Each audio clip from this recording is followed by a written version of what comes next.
Okay, now right up there where you see that blinking red on and off light is the radio tower above the Hollywood sign. And then you can see on the right hand side and also on the left, of course, it's covered up by a stupid tree, but there's white lights and there's white lights on either side. And those white lights are hardly ever on. Now they do come on, of course, but this almost harkens back to a memory of a parallel universe or a parallel reality where I seem to remember the Hollywood sign being lit up at night, and it wasn't. But the weird thing was that at the turn of the century, between 1999 and 2000, the Hollywood sign actually was lit up for New Year's, and it had like a whole light show on it.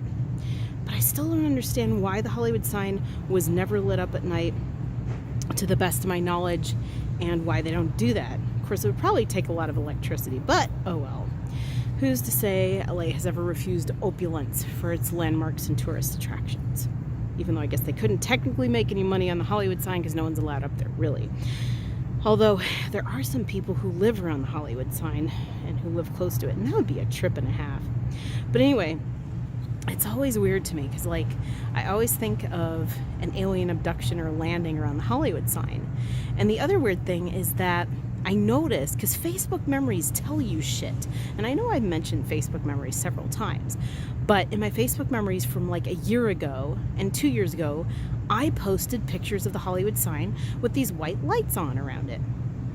So it seems that always at the end of March is when these white lights come on, as though there's some kind of weird alien, well, symbolically or in the imaginative sense, some weird alien convention going on up there, which it's not. But I had all these musings. I was like, are there celebrity tennis matches going on up there, and their tennis courts strategically placed equidistant all around the Hollywood sign, and celebrity tennis matches are going on at night, although it is pretty cold. Even still in late March, it can be really cold. But I was wondering about that.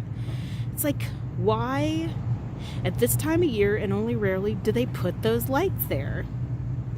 Are there alien goings on going on up there? Is that where all the stars who turn into aliens, when the lights are dimmed and when the doors are locked, do they go up there and have a powwow? It's just the weirdest thing. But the really weird thing was that I had this recurring dream in the 90s where I would float up to around where the Hollywood sign was. Actually, I have dreams a lot, sometimes about just like floating up to the Hollywood Hills and going into places where you're not supposed to go, or where very few people are supposed to go, the places that you're not supposed to know about, and places up really, really close to the sign. And you know people live up there. I think I heard a story about a singer who lived up close to the Hollywood sign, and it was just a trip and a half. But I remember having a recurring dream about a little cottage up near the Hollywood sign. Oh, and actually, the guy who played John Boy Walton, he used to live up near the Hollywood sign, and I used to see him in my grocery store all the time. And the funny thing was that my mom and I were in my grocery store once when she came out to visit me. And like, he and I recognized each other, so, you know, I never really talked to him, but sometimes we would just say hi because we would shop at the same times in my grocery store. But my mom passed him and he smiled at my mom, and my mom smiled at him. And my mom's a librarian, so she walked over to me like after she saw John Boy Walton, whose name is Richard Thomas, I think. Anyway, sorry, they're moving a garbage bin next to me. This is very like high class digs, I tell you, right here.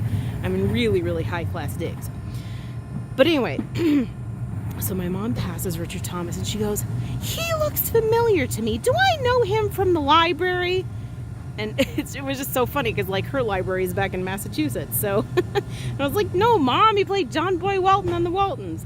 And she didn't really watch TV or the Waltons very much. So that was one story. But my other weird story is that back in the 90s, I used to have this weird reoccurring dream where I would float up, I guess my soul or whatever, would float up into the Hollywood Hills during sleep. And they always looked the same and they were always magical. And the Hollywood Hills are actually kind of magical. Like, if you walk in them, the architecture is really cool. And the way I felt kind of, knock on wood, a little bit safer in coming out to LA and living out in earthquake country is that I would see these houses built on stilts in the hills. And even when you go up there, you feel so much history about it. But anyway, so my soul would like float up into the Hollywood Hills, and then I would float over and above the Hollywood Hills, and there was this amazing theme park that was like all water, and I would go on this ride, and it was a water ride. And a few years later, or in the late 90s, I got a job at Jurassic Park. So that was kind of strange. I mean, it was a totally different water ride than what I had pictured, because the water ride that I pictured was more of like a horror themed water ride, although I guess depending on, you know, the fact that you're going into reptilian territory and then you go down that big drop, that could be kind of a thing. And I always wondered too if dinosaurs had anything to do with reptilians or reptiles. David Icke swears they don't, but I just think that's weird. Like, technically, reptilians truly did rule the earth before we got here. Maybe they used some of their DNA, and maybe that's why, or the aliens that came down infused themselves with their DNA first, and then they did it with the apes secondly. But anyway, too, like, I just thought it was really interesting that the Hollywood sign was again lit up on the New Year's, the passing of the millennium between 1999 and 2000. It was almost like a weird portal crossing, and maybe that's where my memory of the Hollywood sign being lit up comes from. I don't know. Anyway, just some really interesting musings tonight, and I just love looking at that blinking light because it kind of relaxes me. It reminds me one time when I was on my grandfather's 41-foot sailboat, and my aunt was like only 6 years older than I was, so she was more like a cousin. But we both slept out on the deck because that was the only place there was left. And I just remember she was looking at the tranquil side with all of the radio towers, and I was looking, and they were all blinking, and it was so tranquil. And I was looking across the other side to where there was a late night restaurant, an outdoor restaurant with tinkling and twinkling glass and stuff like that. We used to sail out of Annapolis in the Chesapeake Bay. It was so cool. Anyway, that's about all. I just wanted to share some of my musings of the mysterious Hollywood sign, and who the heck knows what's going on up there, because honestly, I don't think anyone's ever talked about this, like what those white lights are. I suppose I should probably ask somebody who would be in the know, and I'm sure I know people who are in the know. And also, too, maybe you guys know. So if you have any ideas, let me know. All right, that's about all. Peace out.